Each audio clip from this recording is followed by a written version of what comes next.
आज कौन सा दिन है? आज संडे। संडे, बिल्कुल सही बात है, संडे का दिन है आज। आज संडे, आज स्पेशल संडे है, स्पेशल संडे। आज कौन सा दिन जो है पूरी दुनिया मना रही है? मदर्स डे मना रही है, मदर्स डे। अभी हमारी सिमरन दीदी ने भी, हमारी सिमरन बेटी ने भी आकर मदर्स डे को लेकर जो है एक लेटर पढ़ी थी। आज मदर्स डे है। आज वचन में जाने से पहले मैं आपसे ये पूछना चाहता हूं कि क्या आपको मालूम है कि मदर्स डे की शुरुआत कैसे हुई थी? क्या आपको मालूम है कि पहला मदर्स डे कब, कहां और किसने मनाया था? क्या आप में से किसी को मालूम है? आम खाने से मतलब है, गुठलियों क्यों गिनी है हमने जो है। 10 मई 1908, याद रखिएगा, 10 मई 1908 में, यानी कि आज से लगभग 117 साल पहले, एना जार्विस नाम की एक औरत ने चर्च में, कलीसिया में, जो कि अमेरिका में थी, वर्जीनिया में थी, ग्राफ्टन वेस्ट वर्जीनिया अमेरिका में थी, वहां पर पहली बार मदर्स डे मनाया गया था। इस औरत ने पहली बार मदर्स डे को मनाया था। इस पहले मदर्स डे की सबसे अजीब बात जो थी ना, वो ये थी कि ये जो एना नाम की ये जो औरत है, ना इसकी कभी शादी हुई थी, ना ये कभी मां बनी थी, पर इसने अपने जीवन में अपने मां के द्वारा ऐसा प्रभाव पाया कि ये चाहती थी कि मैं अपनी मरी हुई मां को सच में कुछ ना कुछ, अपनी मरी हुई मां के लिए कुछ कर सकूं।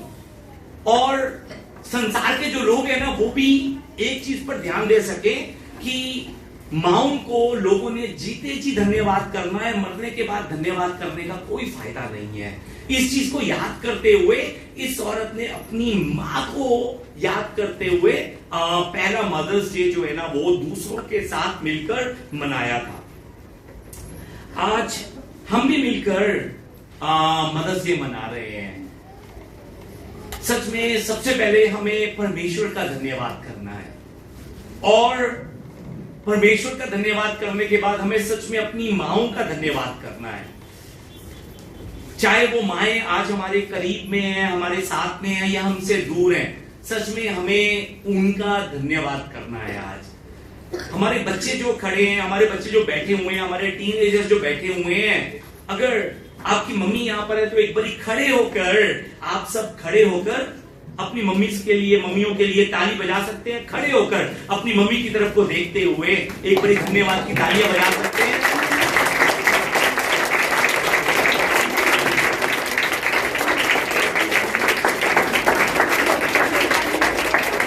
धन्यवाद, बैठ जाइए, धन्यवाद। और हमारे बड़े, हमारी भी कोई ना कोई मां है। हम जो है आसमान से टपके हुए नहीं आए हैं। हो सकता है कि हमारी माएं हमारे बीच में हो सकता है कि हमारी माएं हमारे बीच में ना हो। आइए इस समय हम उनका भी धन्यवाद करते हुए तालियां उनके लिए हम बजाएं।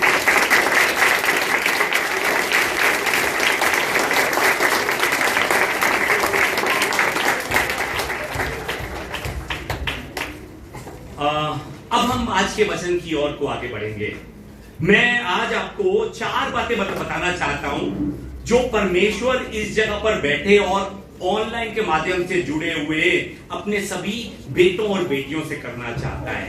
याद रखिए, आज मैं वचन के द्वारा 4 बातें आपको मैं बताऊंगा।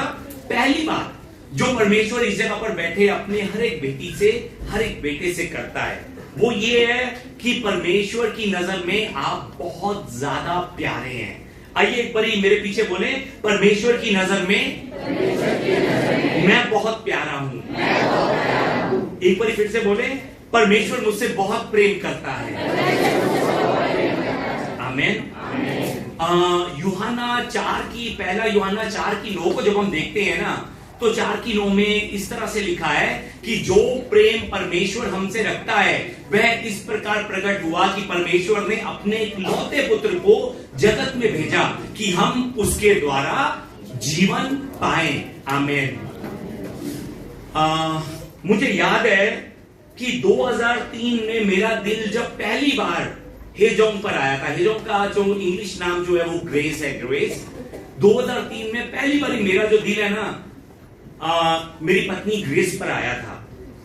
उस समय सच में मैं उसे अपना प्यार दिखाने के लिए बहुत मेहनत करता था, बहुत। उसके सामने खड़े होकर ना सच में मेरे हाथ पैर जो है ना वो कांपने शुरू हो जाते थे उसके सामने खड़े होकर। उस समय मैं उससे बहुत ज्यादा डरता भी था और उससे बहुत ज्यादा घबराता भी था।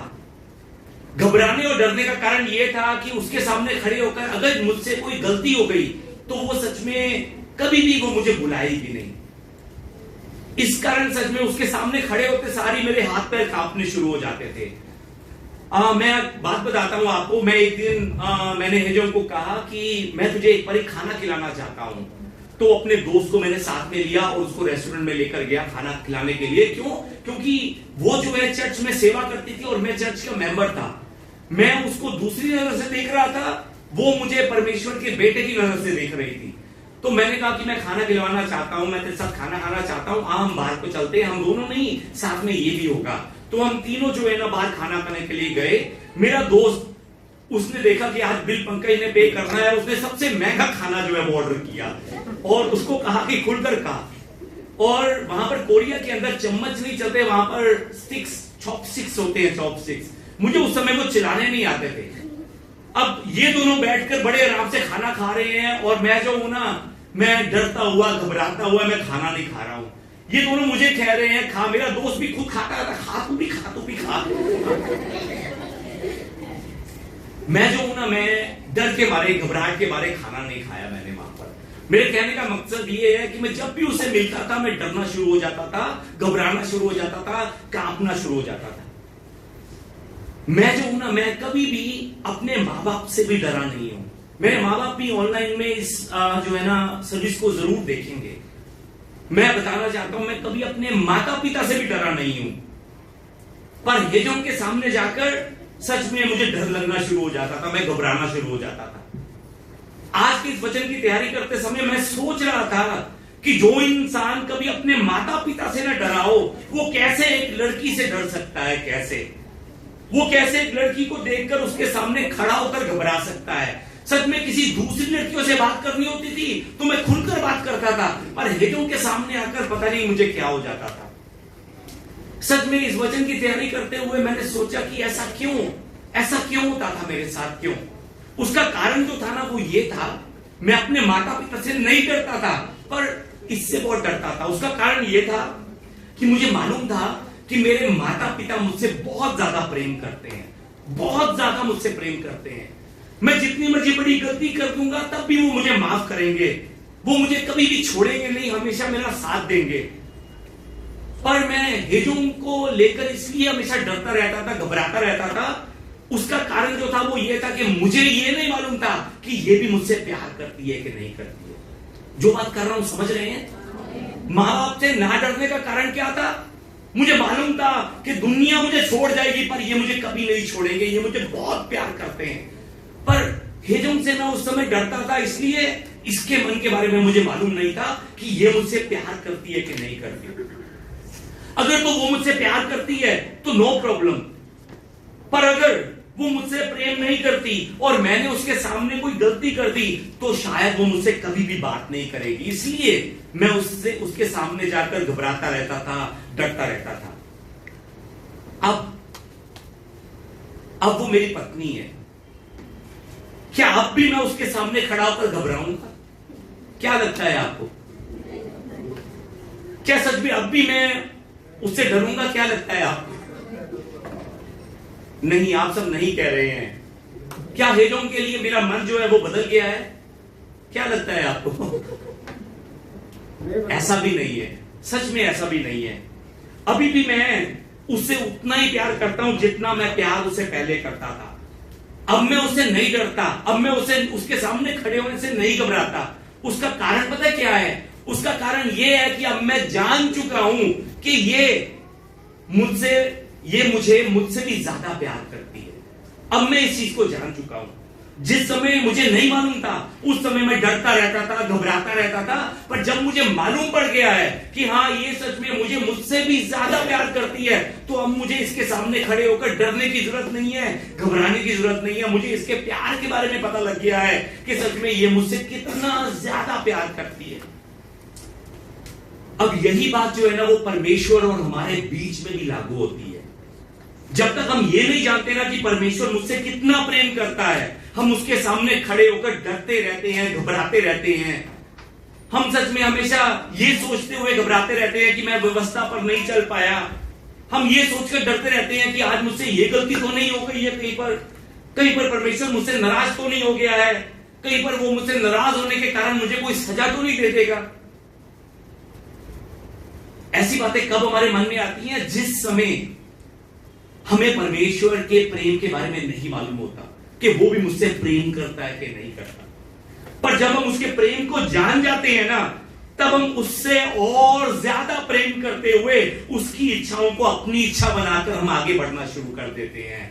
हम डर में नहीं, हम उसके प्रेम का धन्यवाद करते हुए जीवन बिताना शुरू कर देते हैं। हालेलुया। मरकुस की पुस्तक अध्याय 5 को अगर आप देखेंगे तो वहां पर यीशु मसीह यायर की बेटी के लिए प्रार्थना करने के लिए यायर के घर की ओर जा रहा होता है। उस समय हजारों की भीड़ जो है ना यीशु के पीछे चल रही होती है। उस समय यीशु मसीह अचानक से रुककर अपने चेलों से पूछते हैं कि मुझे किसने छुआ। अचानक से रुककर हजारों की भीड़ यीशु के पीछे चल रही है और यीशु मसीह अचानक से रुककर ये पूछते हैं अपने चेलों से कि मुझे किसने छुआ। उस समय चेले कहते हैं कि ये भीड़ जो है ना वो तुझ पर घिरी पड़ती है, इतनी भीड़ चल रही है, हमें क्या पता कि किसने छुआ होगा। छोड़िए यीशु मसीह जी, यीशु जी छोड़िए, आइए हम जिस काम को चल रहे हैं हम उस काम को आगे बढ़ें। यीशु मसीह कहते हैं नहीं, मुझे किसने छुआ। सोचिए एक बार के राज पास्टर जी जितने भी टीनेजर्स जो हैं उन सबको लेकर जा रहे हैं। टीनेजर्स की गिनती जो है ना 40-50 की नहीं है, हजारों की गिनती में टीनेजर्स को राज पास्टर जी लेकर जा रहे हैं। राज पास्टर जी चल रहे हैं, टीनेजर्स साथ में चल रहे हैं और अचानक से राज पास्टर जी रुककर रोहित से पूछते हैं कि रोहित मुझे किसने छुआ। रोहित उस समय क्या बोलेगा? मुझे क्या पता, हम जहां पर चलते हैं वहां पर चलते हैं, क्यों हम बीच में रुककर अपना टाइम खराब कर रहे हैं। यायर की बेटी जो है वो मरने पर है, जल्दी से हम वहां पर चलते हैं।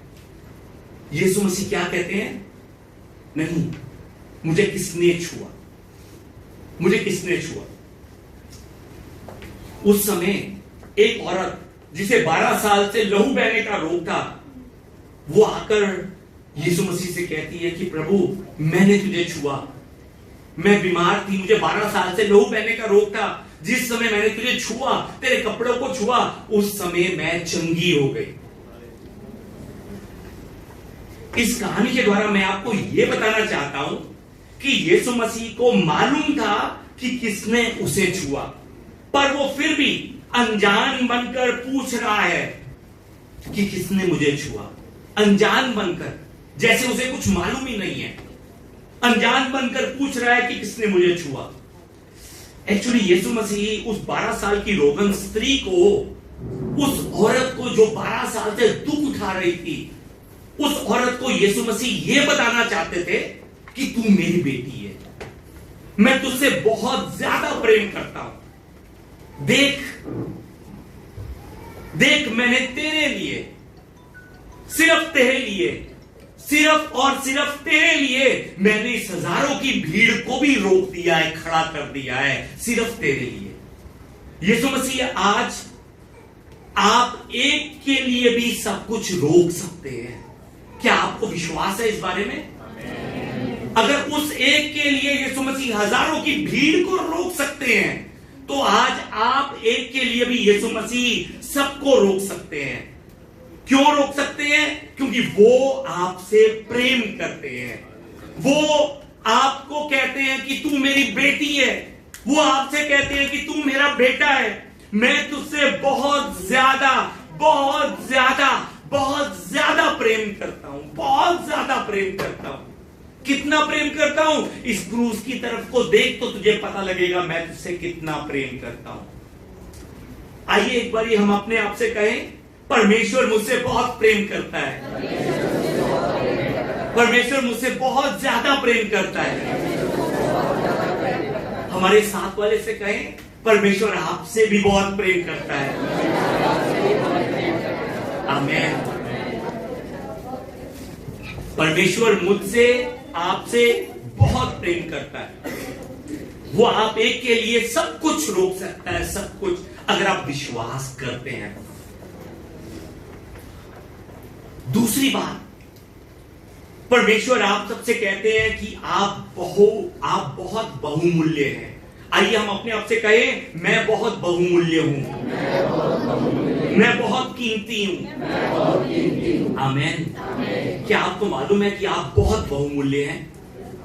हमारी बहनें, हमारी माएं, क्या आपको मालूम है कि आप बहुत कीमती हैं?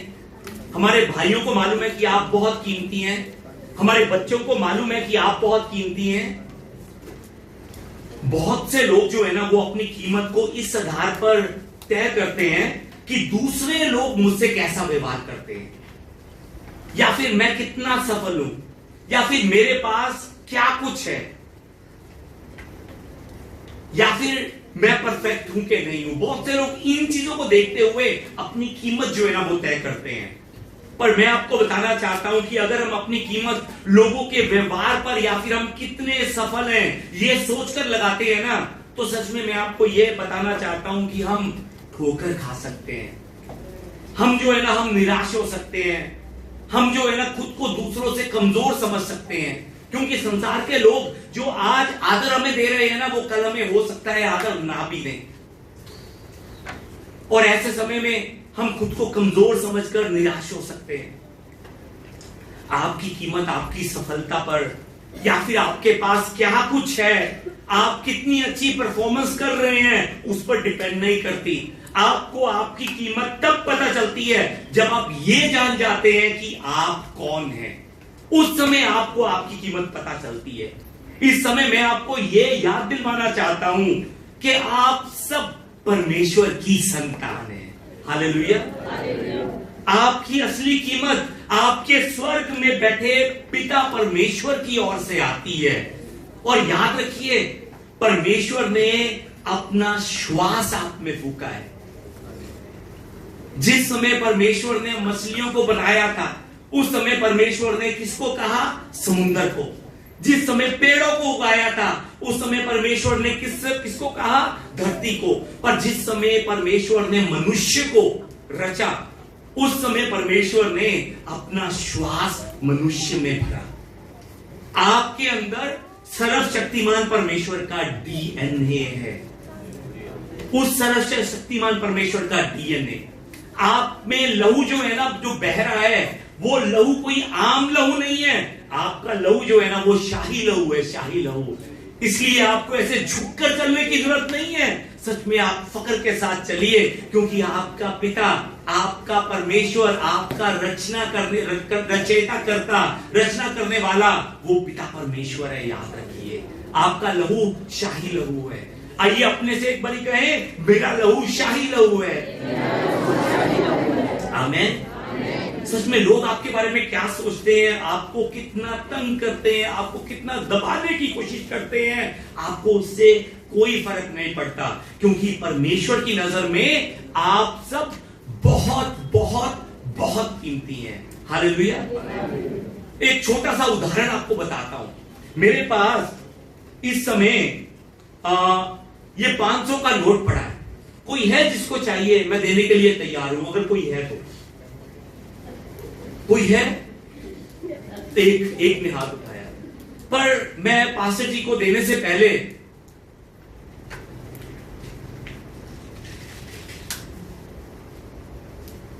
ये हाल कर दिया मैंने इस नोट का। पास्टर जी, अभी भी चाहिए आपको? अभी भी चाहिए?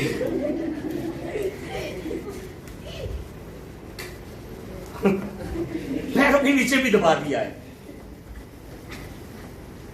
क्या अभी भी आपको ये नोट चाहिए? अभी भी चाहिए? अभी क्यों चाहिए? मैंने इसको दबा दिया है, मरोड़ दिया है, पैरों के नीचे दबा दिया है। अगर मैं सच में इसे गिला भी कर दूंगा ना, तब भी ये नोट की वैल्यू जो है ना ये खत्म नहीं होगी, इस बात के बारे में मालूम है। हमारी कीमत भी ऐसे तय होती है। लोग हमारे बारे में क्या सोचते हैं, हमें कितना परेशान करते हैं, कितना तंग करते हैं, हमें उससे कोई परवाह नहीं होती। हमारी कीमत लगाने वाला कौन है? हमारा परमेश्वर। जो मैंने वादा किया था वो मैं पूरा करूंगा। जिसको पूछ रहा था कोई जवाब नहीं दिया, जिसने हाथ खड़ा किया वो वादा पूरा किया। पीछे भैया को दे दो, ये पास्टर जी को दे दो। ये तभी कहते हैं ईमानदारी से हाथ खड़ा करना बहुत जरूरी होता है। सच में आइए एक बारी मेरे पीछे बोले, मैं बहुमूल्य हूं, मैं बहुत कीमती हूं। आमेन। पहली बात, परमेश्वर मुझसे क्या करते हैं? प्रेम करते हैं। दूसरी बात, मैं बहुत क्या हूं? कीमती हूं, बहुमूल्य हूं। और तीसरी बात, परमेश्वर आपसे करना चाहते हैं कि आप क्षमा किए गए हैं। आइए एक बार मेरे पीछे बोले, मैं क्षमा की गई हूं, मैं क्षमा किया गया हूं। आमीन। आज जो वचन हमने पढ़ा है, आज के वचन में लिखा है, परंतु परमेश्वर हम पर अपने प्रेम की भलाई इस रीति से प्रकट करता है कि जब हम पापी ही थे तभी मसीह हमारे लिए मरा। आमीन। जब मैं पापी था तब मसीह मेरे लिए मरा। जब मेरी सबसे छोटी बेटी ये जो है ना वो गोद में थी, तकरीबन 1-1.5 साल की होगी, 1.5-2 साल की होगी शायद। उस समय मुझे याद है कि मैं उसको एक बार अपने साथ में लेकर एक मॉल में गया, और उस मॉल में एंटीक शॉप थी। एंटीक शॉप समझते हैं ना, कि जहां पर पुराने सामान, कीमती सामान रखे होते हैं। ये ना को गोद में उठाकर मैं अपने साथ उस दुकान पर गया। उस दुकान पर जाकर मुझे एक कप जो है ना वो बहुत सुंदर लगा। इतना सा कप था, ग्लास था, कंच का कप था, ग्लास था, वो बहुत सुंदर था। और जब मैंने उस कप के ऊपर देखा, उस कप के ऊपर दीवार पर लिखा हुआ था, डू नॉट टच, मत छुइए, इसे हाथ मत लगाइए। अब मैं आपको यह बताना चाहता हूं, चाहे मैं कोरिया में रह रहा था उस समय, पर मेरे अंदर मन जो है वो कोरिया का है कि या भारत का है? भारत का। 100% इंडियन में। और हमारे इंडियनों की आदत है, जहां पर लिखा होता है ना यहां पर मत थूको, वहीं पर थूकते हैं हम जाकर। जहां पर लिखा होता है ना कि यहां पर कूड़ा मत फेंको, वहीं पर फेंक कर देखते हैं क्या होता है एक बार। उस समय, जिस समय वो मैंने पढ़ा डू नॉट टच, मेरा मन उतावला शुरू होना शुरू हो गया कि एक बार ही हाथ लगाना चाहता हूं कि क्यों लिखा हुआ है डू नॉट टच। और सच में बार बार उसको छूने के लिए मेरा मन उतावला हो रहा था। सच में अभी भी मेरे मन में सवाल है कि क्यों उन्होंने लिखा था डू नॉट टच। ना लिखते तो शायद मैं उसे ना छूता, उन्होंने लिखा डू नॉट टच। अब मेरा हाथ उस गिलास की तरफ को आगे बढ़े उससे पहले मेरे नीचे से एक हाथ आता है और उस गिलास को छू लेता है, और जैसे ही उस गिलास को मेरे नीचे से हाथ आया हुआ छूता है, वो कप जो है ना वो टूट जाता है नीचे। सच में उस एक पल के लिए मैं ये भूल गया था, सिर्फ मैं इंडियन नहीं हूं, मेरी गोद में एक और इंडियन बैठा हुआ है जो है। और जैसे ही वो कप जो है ना वो टूट कर नीचे गिरा, उस समय दुकान का मालिक जो है ना वो भागता हुआ मेरे पास में आया और सामने आकर मुझे हंसता हुआ कहता, इसको देखिए। मैंने इसको कहा कि हाँ मैंने पढ़ा था डू नॉट टच, इससे गिर गया। तो वो कहता है सिर्फ वो मत देखिए, उसके नीचे भी कुछ लिखा हुआ है वो भी देखिए। जिस समय उसके नीचे देखा तो वो लिखा हुआ था कि अगर ये कप आपसे टूट जाता है तो भी आपको भुगताना करना पड़ेगा। अब मैंने उसको कहा कि मैंने नहीं तोड़ा, इसने तोड़ा, इसने। और ये जो थी, जो मेरी गोद में थी, उसको भी पता नहीं 1.5 साल की उम्र में समझने लग गया कि मेरे से कुछ गलती हो गई है, तो फटाफट आकर मेरी बाहों में ऐसे अंदर छुप गई जो है। तो मैंने कहा ये अभी कमाती नहीं है, ये कहां से देगी? तो वो कहता कोई बात नहीं, आप इसके पिता हैं, आप दीजिए जो है। मैंने उसको कहा कि मैंने नहीं तोड़ा, आप सीसीटीवी में चेक कर लीजिए। वो कहता मुझे मालूम है आपने नहीं तोड़ा। पर आप इसके पिता हैं, आपको भुगताना करना पड़ेगा।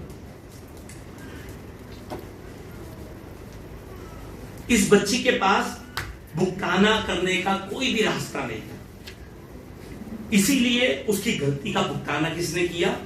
उसके पिता ने। मैं आपको यह बताना चाहता हूं कि मैंने और आपने भी बहुत कुछ तोड़ा है, बहुत कुछ तोड़ा है, बहुत कुछ, और हम उसका भुगताना नहीं कर सकते। उसका भुगताना जो हमने तोड़ा है वो कौन कर सकता है मालूम है आपको? स्वर्ग में बैठा हुआ हमारा पिता परमेश्वर। सिर्फ वो एक है जो हमारे हर एक टूटी हुई चीजों का भुगताना कर सकता है। एक बहुत ही मशहूर पेंटर था।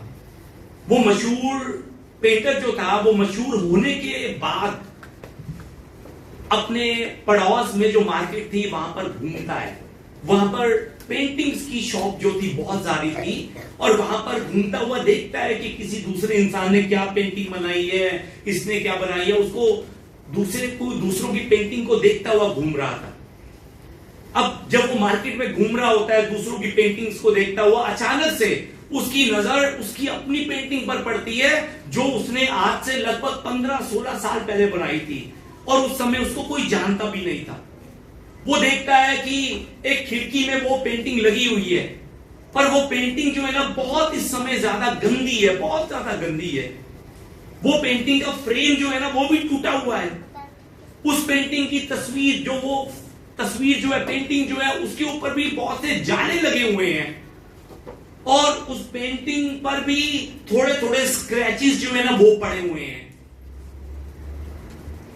अब चाहे ये पेंटिंग इस इंसान ने बनाई है, पर ये इंसान इस पेंटिंग को बनाने के बाद भी उस दुकान के मालिक से ये नहीं कह सकता कि ये मेरी पेंटिंग है, मुझे दे, इसे मैं ठीक कर तुझे वापस दूंगा। ऐसा नहीं कर सकता। अगर उस इंसान को ये पेंटिंग अपने घर में लेकर जानी है तो उसको क्या करना पड़ेगा? इस पेंटिंग की कीमत पहले अदा करनी पड़ेगी। समझ रहे हैं जो कह रहा हूं? इस तस्वीर की पेंटिंग की कीमत अदा करनी होगी, उसके बाद ये इंसान इस पेंटिंग को अपने घर में लेकर जा सकता है। उसके बाद इस पेंटिंग का फ्रेम जो है ना वो बदल सकता है। उसके बाद इस पेंटिंग के जालों को हटा सकता है, उसकी गंदगी हटा सकता है। उसके बाद वो इस पेंटिंग को फिर से पुनर्स्थापित कर सकता है, उसे फिर से नए फ्रेम में लगा सकता है। पर उसके लिए इसको पहले उस पेंटिंग का भुगतान करना पड़ेगा, कीमत अदा करनी होगी। मैं आपको बताना चाहता हूं कि हमारे प्रभु यीशु मसीह ने यह किया था, मेरे लिए यह किया था, आपके लिए यह किया था। यीशु मसीह क्रूस पर चढ़ा मेरे और आपके लिए, मेरे और आपके पापों की कीमत को चुकाने के लिए, ताकि हमें साफ किया जा सके, हमें फिर से पुनर्स्थापित किया जा सके, हमें फिर से एक नए फ्रेम में सेट किया जा सके।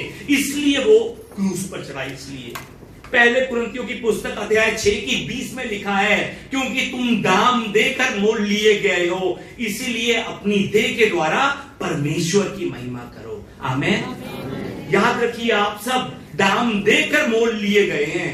परमेश्वर ने आपको फिर से साफ किया है, आपको फिर से पुनर्स्थापित किया है, आपको फिर से नए फ्रेम में प्रभु यीशु ने सेट किया है। आप दाम देकर मोल लिए गए हैं, इसीलिए अपनी देह के द्वारा प्रभु यीशु मसीह की महिमा कीजिए, परमेश्वर की महिमा कीजिए। यह हमारा कर्तव्य है। यीशु के लहू ने हमारे पापों की कीमत चुकाई है, हमें पाप की गुलामी से उसने आजाद करवाया है। उसने हमारा सारा पाप का पुराना अस्तित्व जो है ना वो मिटा दिया है। और यीशु वो सब मिटाने के बाद मुझसे और आपसे कहता है कि मैंने तुझे क्षमा किया, मैंने तुझे क्षमा किया। यीशु मसीह अब मुझसे और आपसे कहता है कि मैं तुझसे बहुत प्यार करता हूं। यीशु मसीह मुझसे और आपसे कहता है कि तू मेरी नजर में बहुत ज्यादा बहुमूल्य है, तू मेरी नजर में बहुत ज्यादा कीमती है। ये अब सब कुछ करने के बाद यीशु मसीह कहता है, आइए एक बार मेरे पीछे बोले, परमेश्वर मुझसे बहुत प्यार करता है, मैं परमेश्वर की नजर में बहुत बहुमूल्य हूं, परमेश्वर ने मुझे क्षमा किया है। अब अंत में चौथी बात आपको करना चाहता हूं। आज मदर्स डे के दिन मैं खासकर यहां पर बैठी हुई हमारी बहनों को मैं बताना चाहता हूं कि परमेश्वर आपसे कहते हैं कि तू कमजोर नहीं है। परमेश्वर आप सब माओं से कहते हैं कि तू सब कुछ कर सकती है। आइए एक बार मेरे पीछे बोले, मैं कमजोर नहीं हूं, मैं सब कुछ कर सकती हूं। सच में परमेश्वर कहते हैं कि तू कमजोर नहीं है, तू मां है, मां तू कमजोर नहीं है, तू सब कुछ कर सकती है। तू अपने पति को बचा सकती है, तू अपने बच्चों को बचा सकती है, तू सब कुछ कर सकती है। सब कुछ करने की सामर्थ परमेश्वर ने आप माओं में भरी है। हालेलुया।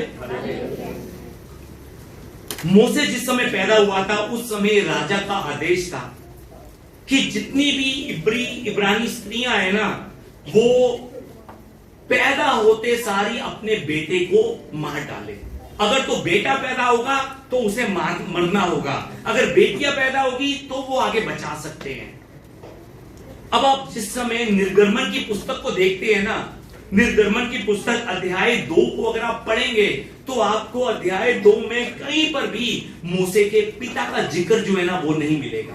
कहीं पर भी पिता का जिक्र नहीं है, सिर्फ मां के बारे में बताया गया है कि मां के बारे में ये कुछ लिखा हुआ है कि वह स्त्री गर्भवती हुई, कि मां जो है वो गर्भवती हुई और उस मां के द्वारा एक पुत्र उत्पन्न हुआ और उस मां ने 3 महीने तक उसे छिपा कर रखा।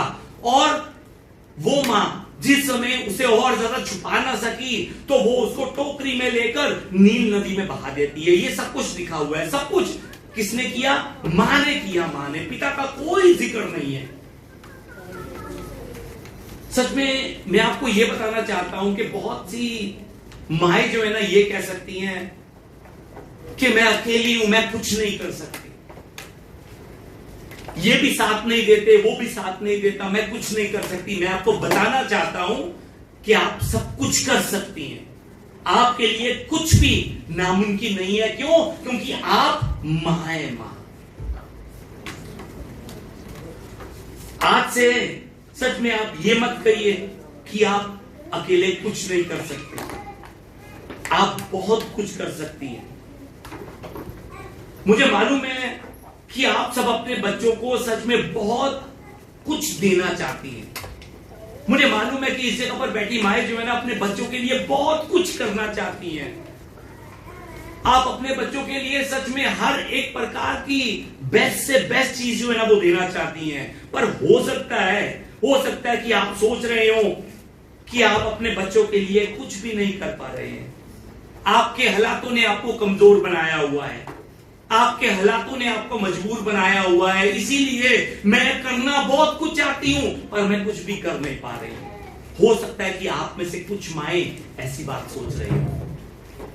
मैं आपको बताना चाहता हूं कि जिस समय मूसे का जन्म हुआ था उस समय हालात बहुत खराब थे, बहुत ज्यादा खराब थे।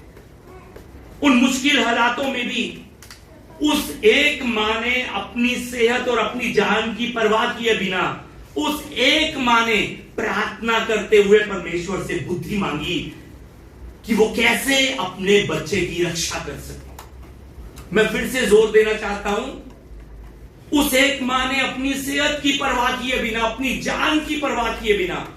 क्यों मैं ऐसे कह रहा हूं? क्योंकि अगर राजा को पता लग जाता कि इस घर में बच्चा लड़का जीवित है, पैदा हुआ, तो वो शायद सबसे पहले आकर मां को मारता जिसने उस बच्चे को बचाया था। अपनी सेहत और अपनी जान की परवाह किए बिना उसने प्रार्थना करते हुए परमेश्वर से ज्ञान मांगा कि प्रभु मैं क्या करूं, मुझे तू बता, मुझे कुछ समझ में नहीं आ रहा। उसने उस 3 महीने तक बच्चे को बचाकर रखा। अगर तो बच्चा बड़ा होता तब बात और थी। वो बच्चा बड़ा नहीं था, 1, 2, 3 महीने का बच्चा था। अगर वो बच्चा बड़ा होता, हमारे इन बच्चों जैसा जो आगे बैठे हैं, तो उनको ये कह सकती थी कि बेटे चुप हो जा, वरना गब्बर आ जाएगा, चुप हो जा। बेटे चुप हो जा, फिरौन राजा आ जाएगा तुझे मारने के लिए, चुप हो जा। पर किस तरह से उसने 3 महीने तक अपने बच्चे को छुपा कर रखा होगा, सच में सोचने वाली बात है। कैसे उसने क्या किया होगा? क्या आस पड़ोस के लोगों को नहीं मालूम होगा कि उसका पेट जो है वो बाहर निकला हुआ है? किस तरह से उसने सच में परमेश्वर की बुद्धि के लिए, बुद्धि पाने के लिए प्रार्थना की होगी। और 3 महीने बाद जब वो और ज्यादा अपने बच्चे को बचा नहीं सकी, अपने बच्चे की और रक्षा नहीं कर सकी, तो उसने क्या किया मालूम है? वचन में लिखा है कि उसने सरकंडे की एक टोकरी ली और बच्चे को उसमें रखा और नील नदी में छोड़ दिया।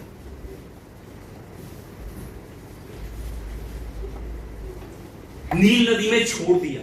इसका मतलब यह नहीं है कि उसने इसको मार दिया कि जा, मैं यहीं तक तेरा बचाव कर सकती थी, अब तेरा काम खत्म। नील नदी में बहा दिया। इसका मतलब क्या है कि जितनी मेहनत वो मां कर सकती थी उसने की, पर अब उसने प्रार्थना करते हुए सब कुछ परमेश्वर के हाथ में सौंप दिया। याद रखिए, बिना मेहनत के प्रार्थना नहीं की। मेहनत जितनी कर सकती थी, 3 महीने तक जैसे भी हो सकता था परमेश्वर से बुद्धि मांगती हुई, प्रार्थना करती हुई अपने बेटे को उसने बचाया। पर जब लगा कि अब सच में और ज्यादा मेहनत नहीं हो सकती, तब उसने परमेश्वर के हाथ में छोड़ दिया। उस मां ने अपने हालातों पर दोष नहीं लगाया कि मेरे हालात ऐसे हैं, क्यों ऐसे समय नहीं फिरौन ने यह बात कही है। उसने अपने हालातों पर दोष नहीं लगाया। उसने अपनी कमजोरी पर दोष नहीं लगाया कि मैं क्यों कमजोर हूं, मैं क्यों इब्री हूं, मैं अगर मिस्री होती तो मुझे कोई डरने की जरूरत नहीं थी। उसने अपने हालातों पर दोष नहीं लगाया, अपनी कमजोरी पर उसने दोष नहीं लगाया। वो हार मानकर बैठ नहीं गई, वो निराश होकर बैठ नहीं गई कि अब मैं कुछ नहीं कर सकती। मैं आपको बताना चाहता हूं कि उस मां ने परमेश्वर पर पूरा विश्वास करते हुए वो सब कुछ किया जो वो कर सकती थी, और अंत में उसे लगा कि अब और नहीं होगा, तो उसने परमेश्वर के हाथों में सौंप दिया। और जिस समय उसने नील नदी में अपने बेटे मूसे को रखा होगा ना, उस समय उसकी आंखें मूसे पर होंगी, पर उसका मन और ध्यान परमेश्वर पर होगा कि प्रभु वो जा रहा है, वो सच में जा रहा है, जल्दी से वहां पर खड़े हुए लोगों की आंखें इस पर लेकर आ ताकि इसका कोई नुकसान ना हो सके। आंखें अपने बच्चे पर, मन और ध्यान परमेश्वर पर। ये मां है। ये सच में हमने भी ऐसा करना है। हम अपने बच्चों को सब कुछ नहीं दे सकते, जो बच्चे हमसे मांगते हैं हम सब कुछ नहीं दे सकते। हाँ, हमारी सिचुएशन जो है वो ठीक नहीं हो सकती। हाँ, हम हमारे बच्चों के लिए सच में वो सब कुछ नहीं कर सकते जो हम करना चाहते हैं। लेकिन मैं आपको बताना चाहता हूं कि मां वो होती है जो अपने विश्वास के साथ रुकावट की सीमाओं को तोड़ती हुई आगे बढ़ती है। वो मां होती है। वो मां वो होती है जो सच में मेहनत करती है। मां वो होती है जो प्रार्थना करती हुई अपने बच्चों को परमेश्वर के हाथ में सौंपने का साहस भी रखती है। मां वो होती है। मूसे की मां की मेहनत के कारण मूसा जो है ना वो मूसा बन पाया है। अगर मूसे को बचपन में ही उसकी मां डर के मारे मार देती तो शायद मूसे का नाम उसी पल खत्म हो जाता। अगर उसकी मां ने रुकावटों पर ध्यान ना दिया होता, अगर रुकावटों पर उसकी मां ने ध्यान दिया होता तो शायद मूसे बचपन में ही मिट जाता। हम में से किसी को मूसे का नाम पता नहीं लगता। आज हम सब मूसे के बारे में जानते हैं। क्यों जानते हैं? क्योंकि उसकी मां हर एक रुकावट को तोड़ती हुई आगे बढ़ी थी। उसकी मां अपने हालातों पर दोष नहीं लगा रही थी। वो उन बुरे हालातों में भी जो कुछ कर सकती थी वो परमेश्वर की प्रार्थना करते हुए, परमेश्वर से बुद्धि मांगते हुए वो सब कुछ कर रही थी। हमने भी अपने बच्चों को बचाना है, हमने भी अपने पति को बचाना है, अपने दिमाग से नहीं, परमेश्वर के हाथों में सौंपते हुए। पर परमेश्वर उनके हाथ में सौंपने से पहले हमने भरकर प्रार्थना करनी है। भरकर परमेश्वर के हाथों में सौंपने से पहले हमने भरकर मेहनत करनी है। अपनी परवाह किए बिना मेहनत करनी है। और हमारी उस मेहनत को देखते हुए सच में परमेश्वर हमारे बच्चों के जीवन में, हमारे पति के जीवन में, हमारे परिवार में आशीषों को लेकर आएंगे। आइए एक बार मेरे पीछे बोले, परमेश्वर मुझसे प्रेम करते हैं। मैं परमेश्वर की नजर में बहुत कीमती हूं। परमेश्वर ने मुझे क्षमा किया है। मैं कमजोर नहीं हूं, मैं सब कुछ कर सकती हूं। सच में आप सब कुछ कर सकते हैं। इस जगह पर बैठी माएं, आप कमजोर नहीं, आप सब कुछ कर सकते हैं क्योंकि परमेश्वर आपके साथ में है। हालेलुया।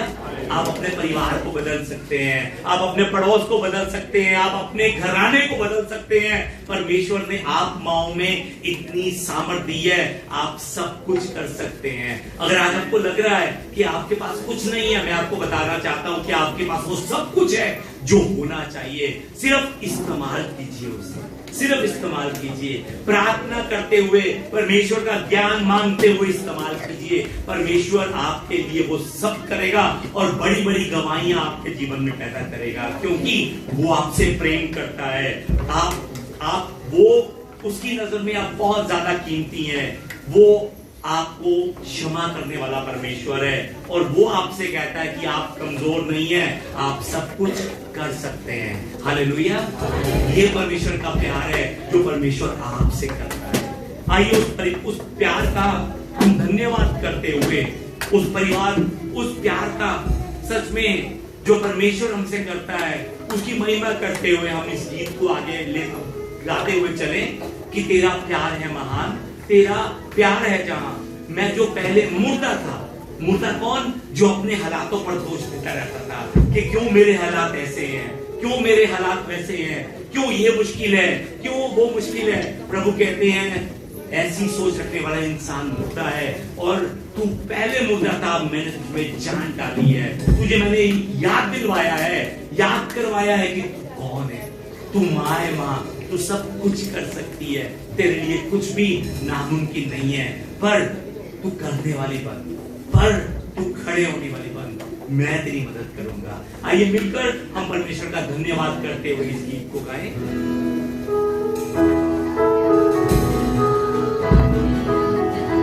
तेरा प्यार है महान, तेरा प्यार है जहां मैं जो पहले मुर्दा था।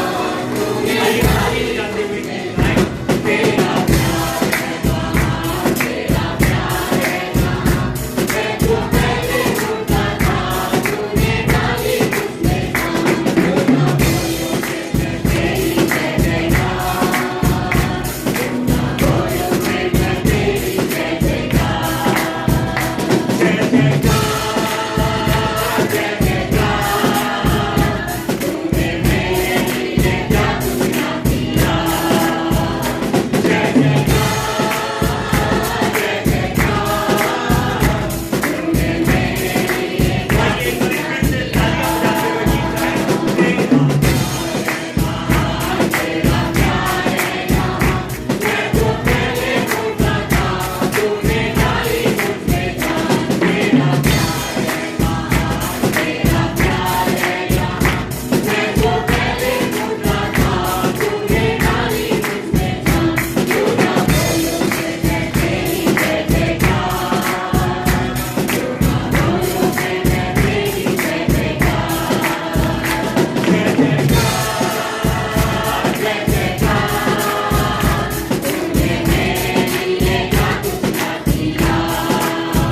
सब हम प्रार्थना करेंगे, पर खासकर माओं से, इस जगह पर बैठी माओं से मैं गुजारिश करूंगा कि वो इस समय प्रार्थना करें।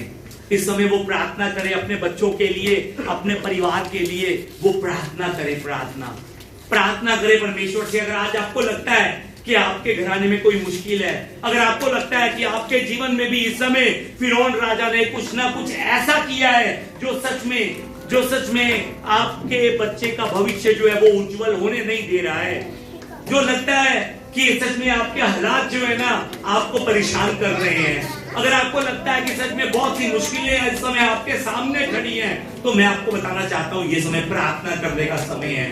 माँ के लिए ये समय प्रार्थना करने का समय है। माँ के लिए ये समय परमेश्वर की बुद्धि को मांगने का समय है और उस परमेश्वर की बुद्धि के द्वारा परमेश्वर के साथ आगे बढ़ने का समय है।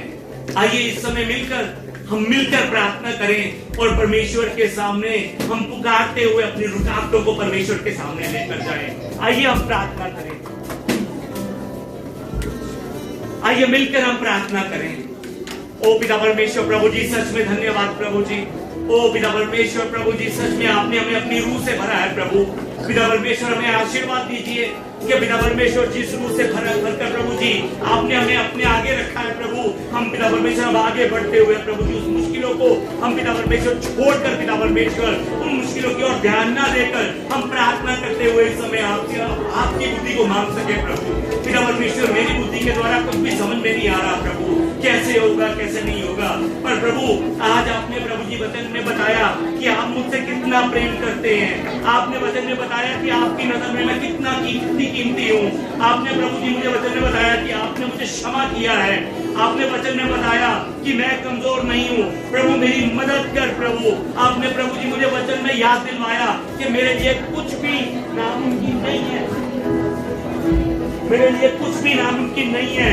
पिता परमेश्वर मदद कीजिए कि पिता परमेश्वर आपके साथ प्रभु जी सच में चलते हुए प्रभु जी मैं बुद्धि मांगते हुए प्रभु जी आपके साथ आगे बढ़ सकूं प्रभु जी, अपने परिवार को प्रभु जी मैं बचा सकूं प्रभु। पिता परमेश्वर सच में प्रभु जी मुझे वो बुद्धि दीजिए जो बुद्धि आपने पिता परमेश्वर मूसा की मां को दी थी प्रभु। उसने जिस तरह से प्रभु जी अपने बच्चे की रक्षा की, मुझे भी आशीर्वाद दीजिए कि मैं भी अपने बच्चों की रक्षा करने वाली बन सकूं। उसने पिता परमेश्वर अपने जान की परवाह किए बिना पिता परमेश्वर को सब कुछ किया जो पिता परमेश्वर आप उसको करने के लिए कह रहे थे। प्रभु जी हमें भी आशीर्वाद दीजिए प्रभु जी कि हम भी आपकी आवाज को सुन सके।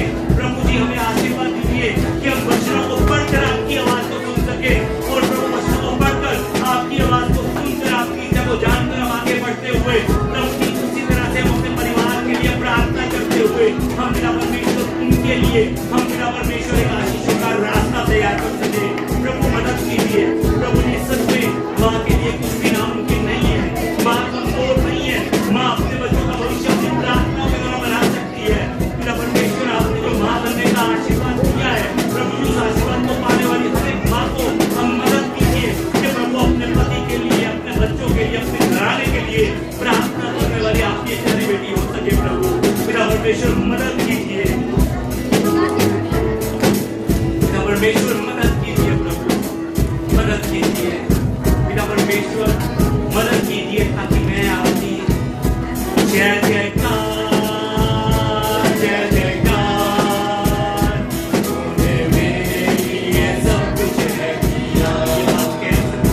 जय जयकार जय जयकार तूने मेरे लिए सब कुछ है किया। जय जयकार जय जयकार तूने मेरे लिए सब कुछ है किया। तूने मेरे लिए सब कुछ है किया। तूने मेरे लिए सब कुछ है किया।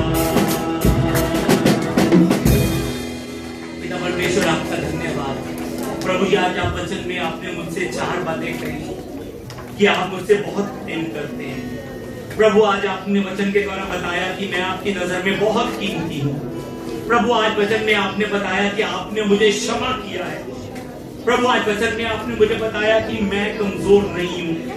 आज आपने वचन में बताया कि मैं सब कुछ कर सकता हूँ, मैं सब कुछ कर सकती हूँ क्योंकि मेरा परमेश्वर मेरे साथ है। प्रभु मदद कीजिए कि अब आप में रहकर इन बातों को याद रख सकूं, अपने मुश्किल हालातों में जाकर फिर से मैं हालातों पर दोष न लगा सकूं, बल्कि पिता परमेश्वर उन मुश्किल हालातों में खड़े होकर मैं आपके नाम की प्रार्थना करता हुआ उस मुश्किल हालातों में, जैसे मूसा की मां ने अपने जीवन में गवाही बनाई थी, मैं भी प्रभु जी अपने जीवन की गवाहियों को खड़ा कर सके। प्रभु मदद कीजिए, अपनी बुद्धि के साथ पिता परमेश्वर आगे बढ़ने का आशीर्वाद दीजिए। कौन से समय में कैसा कदम उठाना है, किस तरह से कौन सा कार्य करना है, किस तरह से अपने मुंह का इस्तेमाल करना है, किस तरह से अपने मुंह की बातें करनी है, प्रभु जी उन हर एक चीज को जानने के लिए प्रभु हमें आपके ज्ञान की जरूरत है। प्रभु मदद कीजिए पिता परमेश्वर, अपने ज्ञान के साथ हमें आगे बढ़ने वाला बनाइए। ये सब प्रार्थना मैं हमारे जीवित प्रभु यीशु मसीह के नाम से करता हूँ, आमीन। आइए इस समय हमारे प्रभु यीशु मसीह के द्वारा सिखाई गई प्रार्थना कर हम आज की सभा को समाप्त करें। आइए मिलकर एक आवाज में हम प्रार्थना करें। हे हमारे पिता, आप जो स्वर्ग में हैं, आपका नाम पवित्र माना जाए, आपका राज्य आए, आपकी इच्छा जैसे स्वर्ग में पूरी होती है वैसे पृथ्वी पर भी हो। हमारे दिन भर की रोटी आज हमें दीजिए, और जिस प्रकार हमने अपने अपराधियों को क्षमा किया है वैसे ही आप भी हमारे अपराधों को क्षमा कीजिए। आप हमें परीक्षा में मत डालिए, परंतु बुराई से हमें बचा लीजिए, क्योंकि राज्य और पराक्रम और महिमा सदा आपके ही है, आमीन, आमीन। हमारे परमेश्वर का प्रेम, प्रभु यीशु मसीह का अनुग्रह और पवित्र आत्मा की सहभागिता आज भी इस जगह पर बैठे परमेश्वर के सभी प्यारों के जीवन में, आज भी इस जगह पर इकट्ठी होकर आई माओं के जीवन में अब से लेकर सदा तक बना रहे।